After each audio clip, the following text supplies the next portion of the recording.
ঋণখেলাপি তালিকা থেকে নাগরিক ঐক্যের সভাপতি মাহমুদুর রহমান মান্নার নাম অবিলম্বে বাদ দেওয়ার নির্দেশ দিয়েছেন সুপ্রিম কোর্টের চেম্বার আদালত। ফলে বগুড়া থেকে নির্বাচন করতে আর কোনো বাধা নেই। সোমবার সকালে বিচারপতি মোহাম্মদ রেজাউল হকের চেম্বার আদালত এ আদেশ দেন। পাশাপাশি হাইকোর্টের দেয়া আদেশ ৮ সপ্তাহের জন্য স্থগিত করা হয়েছে।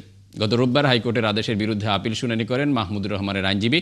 এর আগে ঋণখেলাপি থেকে নিজের নাম বাদ দিতে নির্দেশনা চেয়ে হাইকোর্টে রিট করেন মাহমুদুর রহমান মান্না। পরে ২৪ ডিসেম্বর তা খারিজ করে ঋণখেলাপি থাকবেন বলে রায় দেন বিচারপতি মোহাম্মদ বজলুর রহমান ও বিচারপতি মোহাম্মদ মঞ্জুর আলমের হাইকোর্ট বেঞ্চ। পরে সেই রায়ের বিরুদ্ধে চেম্বার আদালতে আবেদন করেন মান্না।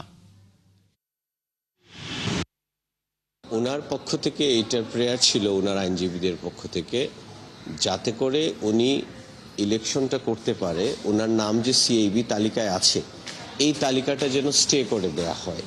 তো ওনার সেই আবেদনের ভিত্তিতে মহামান্য সুপ্রিম কোর্টের অনারেবল জাজ ইন চেম্বার আজকে সেটার উপর স্থগিতাদেশ দিয়েছে, ওনার সিএবিটাকে স্টে করেছে।